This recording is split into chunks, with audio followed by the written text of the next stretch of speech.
우리 이렇게 서로 인사 나눴으면 좋겠습니다. 주님의 사랑으로 사랑합니다.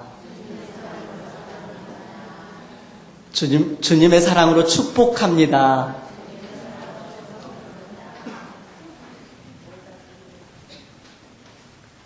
오늘은 설 명절을 앞둔 날이어서 많은 분들이 가족을 만나러 고향을 찾아 떠나셨습니다. 우리 또한 부모와 형제 그리고 친척을 만나러 떠나거나 혹은 맞이하게 됩니다. 어렸을 때 명절을 생각하면 그때만 생각해도 기분이 좋아집니다. 묵은 때를 한꺼번에 왕창 벗겨내고 깔끔한 옷을 차려입고 맛있는 음식을 하는 엄마 옆에서 졸졸 따라다녔던 생각, 그리고 손님들이 오시면 그냥 오시지 않고 무엇인가를 이렇게 들고 오는 그 손을 바라보았던 동심, 평소에 만져보지 못한 아주 큰 돈을 만질 수 있는 세뱃돈, 이런 거 생각하면 왠지 그때 그 시간, 그 시절을 생각하면 기분이 좋아집니다. 저도 수요 예배를 드린 후 부모님을 찾아 시골에 떠나갈 예정입니다. 선물도 준비했습니다. 그런데 명절을 앞둔 수요 예배 말씀을 어떤 말씀으로 성도님들과 함께 나눌까 생각하다가 이 명절을 맞이하는 우리들이 진짜 준비해야 되는 게 있구나라는 생각이 번쩍 들었습니다. 그래서 오늘 제게 주신 아버지의 마음을 우리 강서 가족들과 함께 나누고자 합니다. 그것은 바로 우리 자신이 축복하는 사람이 되자라는 것입니다. 오늘 본문은 야곱이 12 아들들을 축복하는 대목입니다.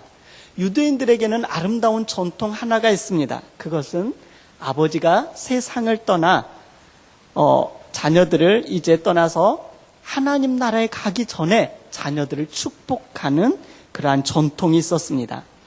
이삭이 야곱에게 그렇게 축복해 주었고, 오늘 주신 말씀을 보면 야곱이 나이가 많아 세상을 떠날 날이 가까운 것을 알아차린 후 12아들을 불러 한 명 한 명 축복해 줍니다. 그런데 오늘 읽었던 말씀은 특별히 요셉에 대해서 축복한 내용입니다. 22절을 함께 읽어보도록 하겠습니다.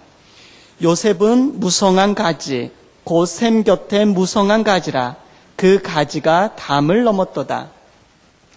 중동 지역은 사막이기 때문에 샘은 축복의 상징입니다. 샘이라는 이 단어 하나가 생기를 만들어냅니다. 샘이라는 그 말 자체를 많은 사람들은 축복으로 생각했습니다. 메마른 땅에서도 언제나 생기를 잃지 않는 복을 말하고 있습니다. 그 가지가 담을 넘었다라고 말을 하는데, 요셉은 가나안 땅을 넘어섰고 국경을 넘어서서 이방 애굽 땅까지 뻗은 무성한 가지가 되었습니다.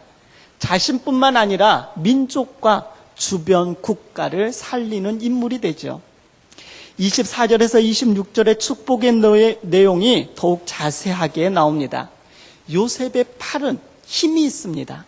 왜냐하면 야곱의 전능자, 이스라엘의 반석인 목자의 손을 힘입고 있기 때문이라고 선포합니다. 그리고 전능자이신 하나님이 요셉을 복 주시기 때문이라고 성경은 말합니다. 요셉 지파는 그들의 조상이 하나님의 도움을 받을 것이며 엘샤다이, 전능하신 하나님의 복을 받을 것이라고 말합니다. 그 복을 크게 세 가지로 이야기합니다. 그 첫 번째는 위로 하늘의 복과 아래로 깊은 샘에서 솟아나는 복으로서 충분한 물의 공급을 받게 되어 비옥해진 땅을 얻게 될 것이다 라는 말입니다.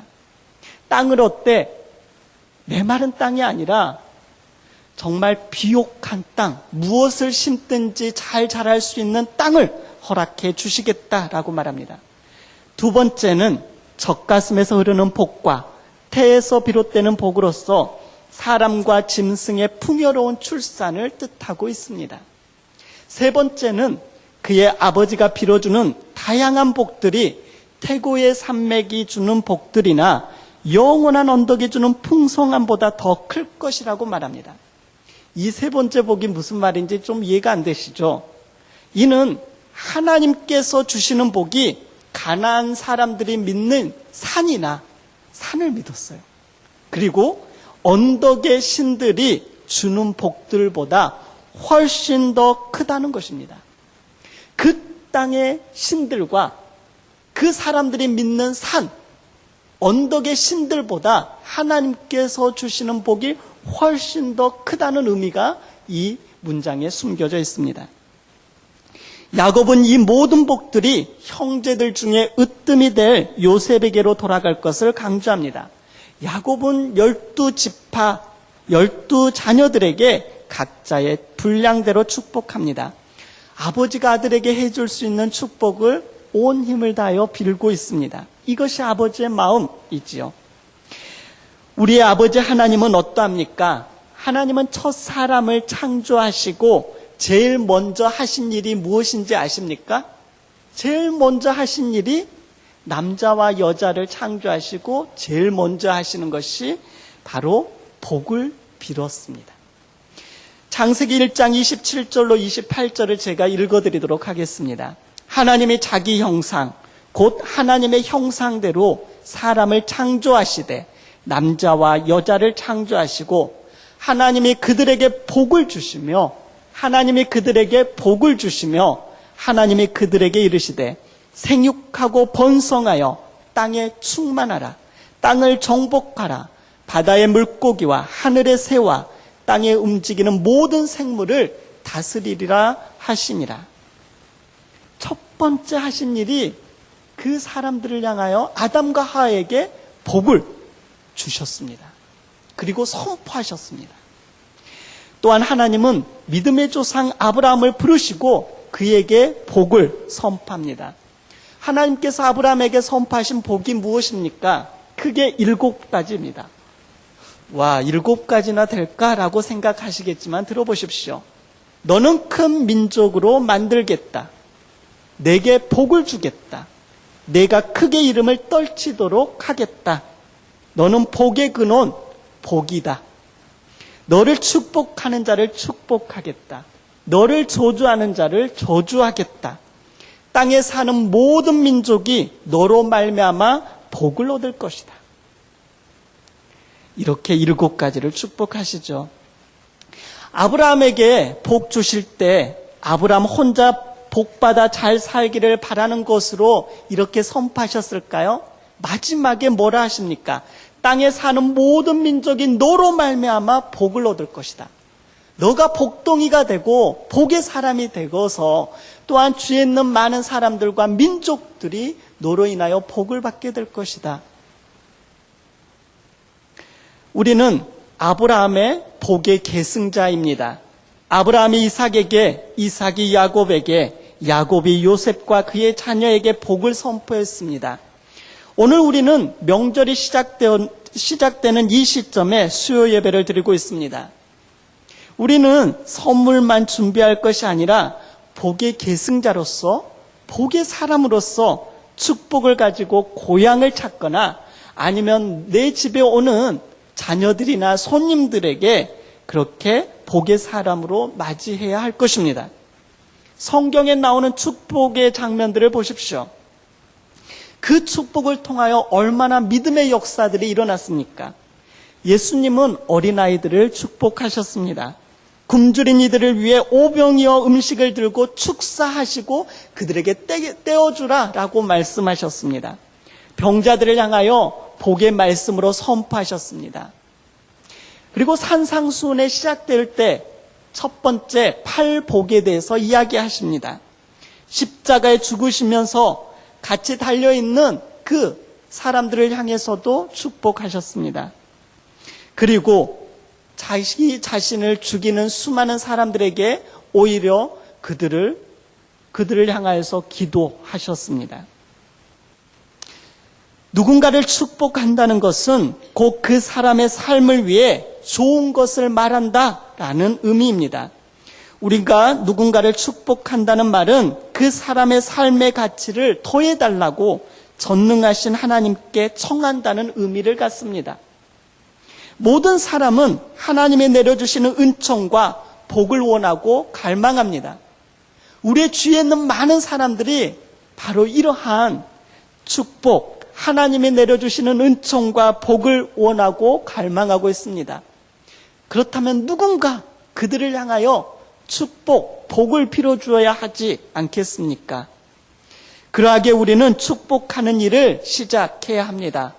우리가 다른 사람들을 축복할 때 어떤 일들이 일어날까요?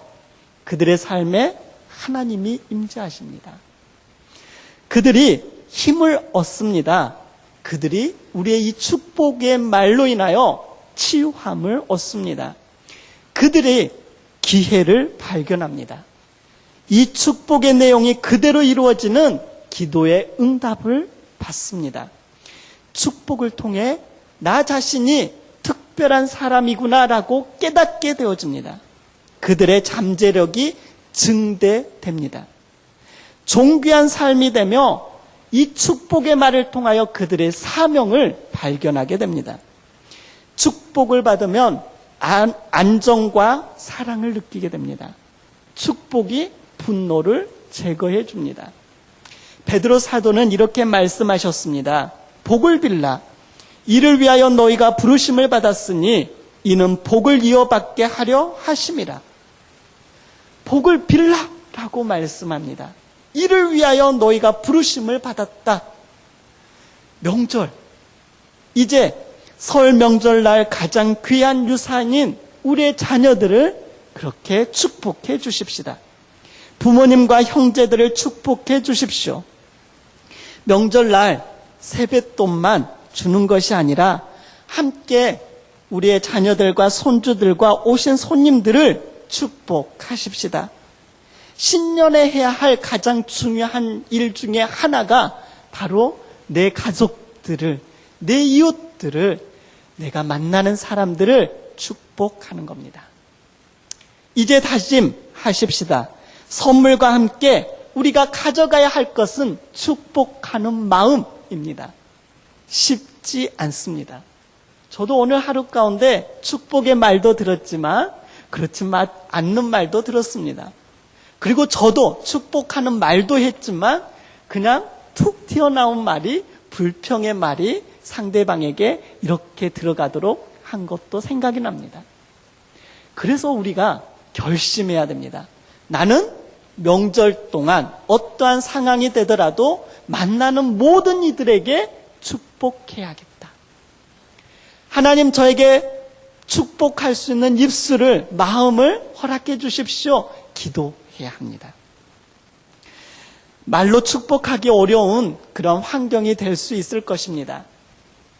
그러한 분들은 우리의 마음속으로 믿음으로 선포하면 됩니다. 그 모습을 하나님이 기뻐하실 것입니다. 이렇게 축복하십시다. 하나님께서 너를 세워 거룩한 성민이 되게 하시리라. 하나님께서 너를 눈동자처럼 지켜주실 거야. 너는 존귀한 자가 되어라. 하나님께서 너의 길을 인도하실 거야. 하나님이 그 향기로운 손으로 너를 붙들어 주실 거야. 나는 내가 자랑스럽다. 우리 모두 축복하는 사람으로 복을 가지고 가서 복을 나누는 귀한 하나님의 자녀들이 다 되십시다. 기도하겠습니다.